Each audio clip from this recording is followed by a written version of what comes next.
Greetings everybody, Kernak here.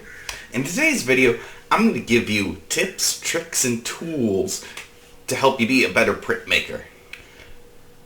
Alright, the first thing I want to talk about is cleanup. And there are going to be two tricks I have here for you. The first one is, if you use water-soluble inks, or water-soluble oil inks, or water-based inks, your best friend is going to be Windex. Glass cleaner. This stuff is amazing. I actually learned about this from the Speedball rep that told me that glass cleaner works great for cleaning up the water-soluble oil-based inks. And then I started trying it out on all my other brands, my Daniel Smith and my Charbonnel. And I realized it works really well. It even works on the regular water-based Speedball brand inks. So I really like this. You know, and it's inexpensive, it's something easy to use, and most people don't even realize it. I mean, I don't even have to take my stuff to a sink. I just put a piece of paper towel down, spray everything off, and then wipe it off with a paper towel. I mean, I don't think I've stuck this thing under the water in quite a while, unless I use an actual oil-based ink. Just because it's a little messier when you're trying to clean up oil-based ink. And that brings me to the next thing. For those of you who love your oil-based inks and you don't want to use anything else, and I understand why, because they're great inks.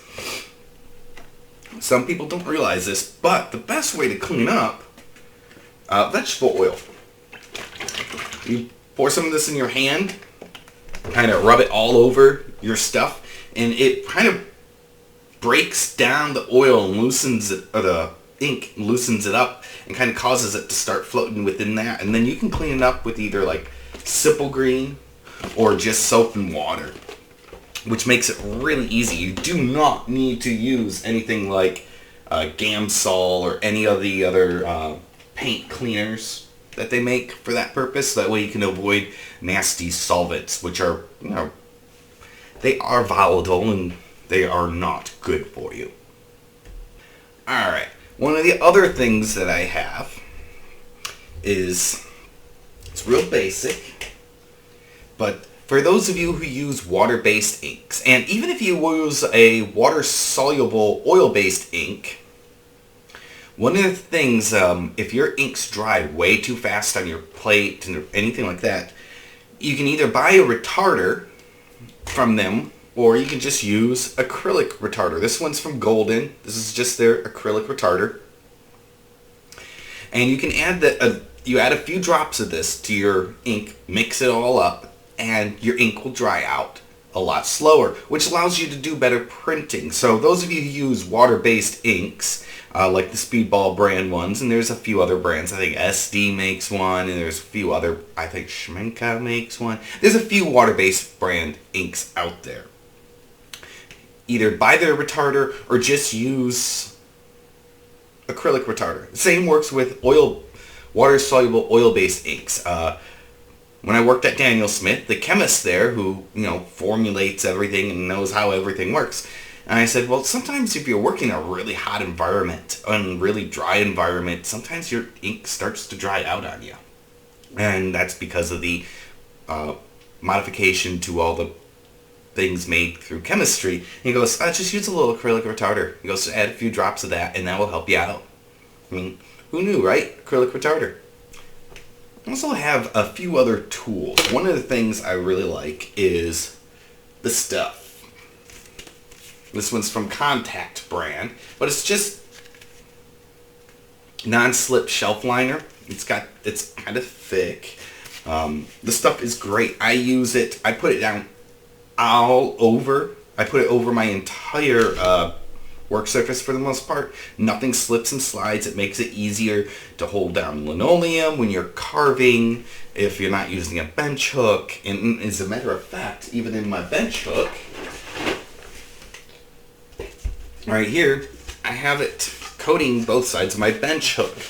And then I put it on the desk, and that way this thing never moves. It just stays right there, which is one of the things I like about it. Another little trick is also parchment paper. Baking parchment paper. I guess get this one. It is upside down. Ah! This stuff, I just get it from the dollar store. And I use this as a barrier.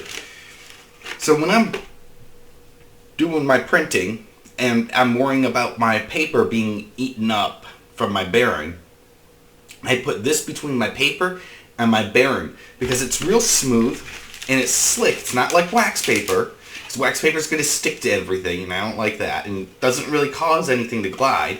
This helps quite a bit to just allow your bearing to glide right over everything.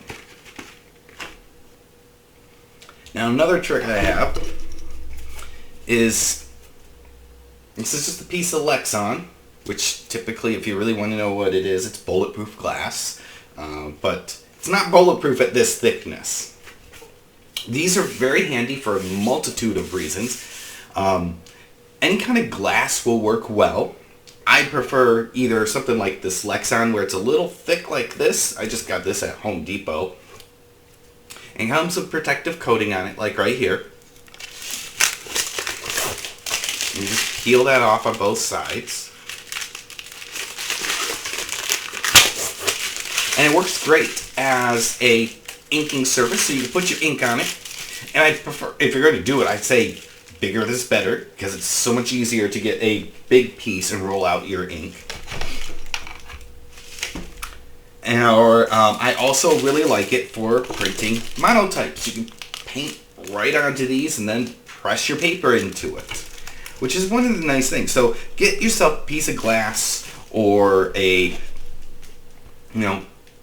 piece of Lexan, because I like Lexan because it's stronger, or a piece, even acrylic will work. But if you get glass, I will tell you, try and get the tempered glass. It works so much better. You can see here, this is on my plate here, it's tempered glass, and this thing is really strong. I put them all, I'm often leaning them up against things and bumping into them and they fall over. And I haven't had one break on me. I've got 3 of these things. I love them. They are more expensive, but the less expensive option is just a piece of acrylic or Lexan. That works really well for either inking surface, or like I said, if you're doing mono printing, you can do your prints right onto them. Now, a lot of people out there spending a lot of money on good bearings. Take example, my favorite bearing right here. I mean, this one cost me about $50. You can buy replacement pads right there for about $10. But you don't need a good expensive bearing to get started. You can start really inexpensively. One of those ways is your basic wooden spoon.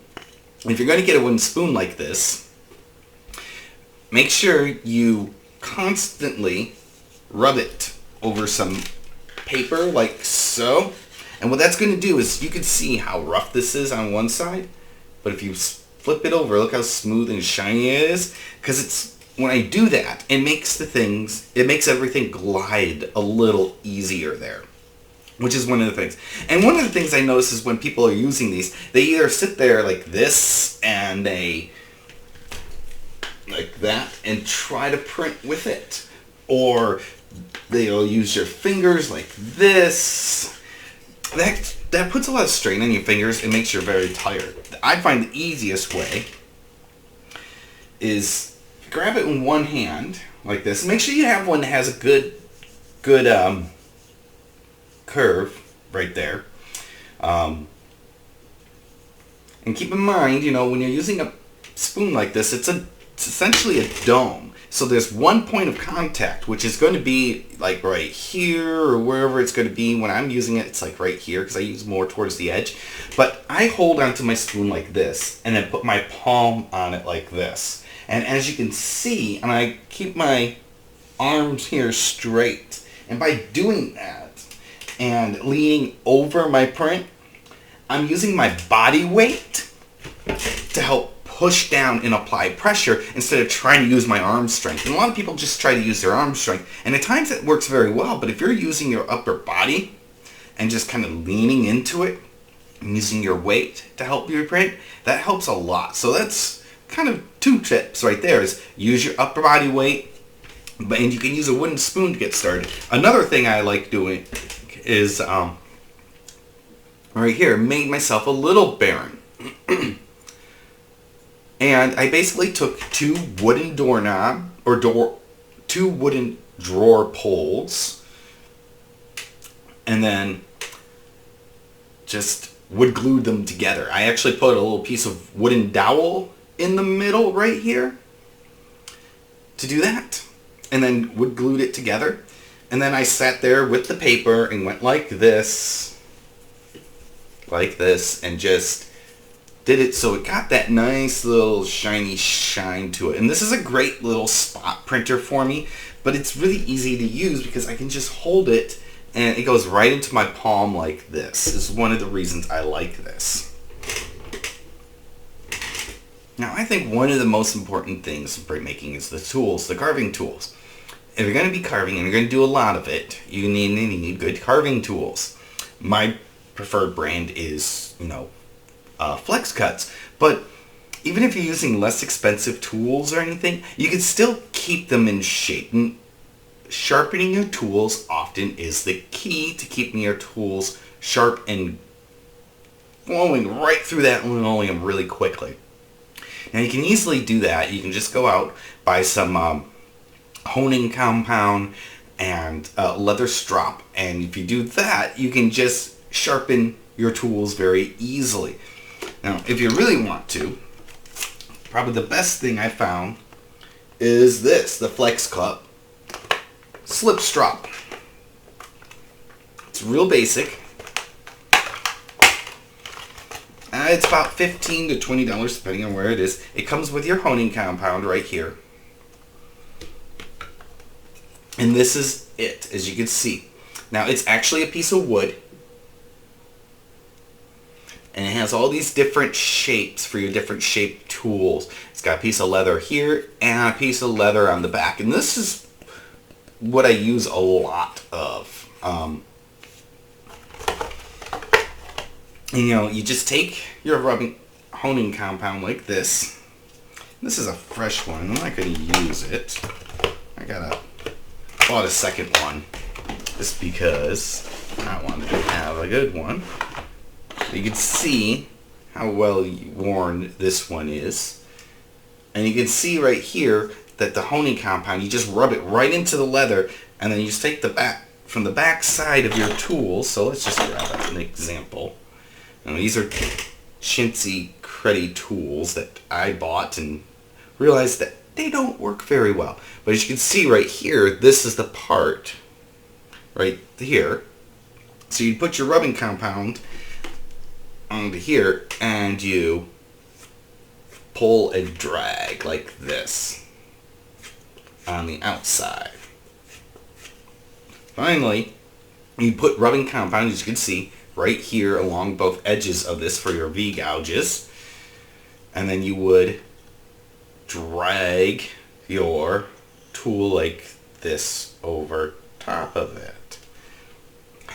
One of the questions I see a lot that comes up is, how do I get my prints to be cleaner? Oftentimes it comes down to large areas that are being printed that just aren't printing solidly. It's not a solid black color or whatever color it is you're using. It's just not there. And if you're using an oil-based ink or water-soluble oil-based ink, the best thing you could do is use a tack reducer. Now, I use Daniel Smith's Miracle Gel Reducer. Now, this is something that isn't made anymore, but there are a few other companies that are making some of these gel reducers. I know Hanco makes one, and so does Graphic Chemical. I think it's Graphic Chemical Easy Ripe, and Hanco Sets Well is one brand, and then Graphic Chemical Easy Wipe, and I believe Hanco is actually coming out with a new product meant to replicate the Daniel Smith one. But you can also find it in other brands. One of the more popular brands out there is Gamblin brand inks. They're made down in Portland. They have a tack reducer. That works well. Most of these companies, even that make inks and things like that, are probably going to have a tack reducer. Just find their tack reducer and use it. That's going to help you with your large open areas and close those up. Will it get rid of everything completely? No, not at all. Not even close. but it will make everything easier, and you have to use less hard work, and you can get much better prints. Alright, the last products I'm going to use today for show is mylar. Mylar has a variety of uses that I find very handy, but in printmaking, one of the best uses is this. Now, you can use it two different ways. There's my block. So you have your block like this, and you're inking it up, and you get ink all over it, and then you're transferring that color or these wherever you get the ink on the outside to somewhere else. You can do two things with that. You can either, this is the way I prefer to do it, is set this on top like so, and then do your inking. And then when you're ready, you pull this off and then print. That's all you need to do. Or you could actually do your inking. You could do your inking and then have a clean version of this that you put on top and then do your printing. I don't like doing that because this thing can slide when you're doing printing and kind of screws everything up. So I don't really like it. The other thing that I like using mylar for is I like to draw on it like this. This is my American Kestrel print that I did. And why I like doing it is it's because I scan all my artwork into my computer and then print it off using a laser printer so I could do my laser printer transfers. Mylar to me is just something that works out really well. I use two different types of markers typically. I started out using Staedtler Mars Lumicolors because they work on the mylar, and I found out that you can just use rubbing alcohol, simple isopropyl alcohol, 91%. You want to get the higher amounts. You can even use something as simple as like this too. Camp Fuel, denatured alcohol, same thing. It's just a little stronger. To erase it, you could dip not a pencil, but you could dip a brush into it and remove little areas. You can use a Q-tip, you can use a paper towel. I mean, you can clean this whole thing off and restart over, which is one of the things I like about it. The Lumicolors I like, but they're not as opaque as the Molitos that I like to use, like these. Molitos are real opaque. I don't have to do as much altering on the computer, which is why I like to use them. But this stuff is basically, it's mylar, it's Duralar, polyester, clear acetate. It has a million different names, but they're all the same thing. I like this stuff. I like drawing out. I like using it for all sorts of things. Like I said, you can clean it off and reuse it and reuse it and reuse it, so you don't have to keep drawing with paper and things like that. And I think that's one of the reasons I like it. It's such a clean erase when I use and draw with it. When I do draw with it, the Staedtler Mars Lumicolors right here, they work great, but they're not, like I said, they're not very opaque, but you can just use them right out of the box, right onto it. With this, when I use the Molitos, like right here, especially anything with the smaller tips like these, I do have a small problem with it. It doesn't sometimes like to stick to the mylar because it is a plastic. I find the best thing to do is actually take your alcohol and wipe the entire thing down, wipe it off, let it dry, let all the alcohol evaporate off, and then you can draw and just try and keep your hands off of it. It's because the oils in your skin are causing problems with the ink to bond to the mylar. Thanks for watching, everyone.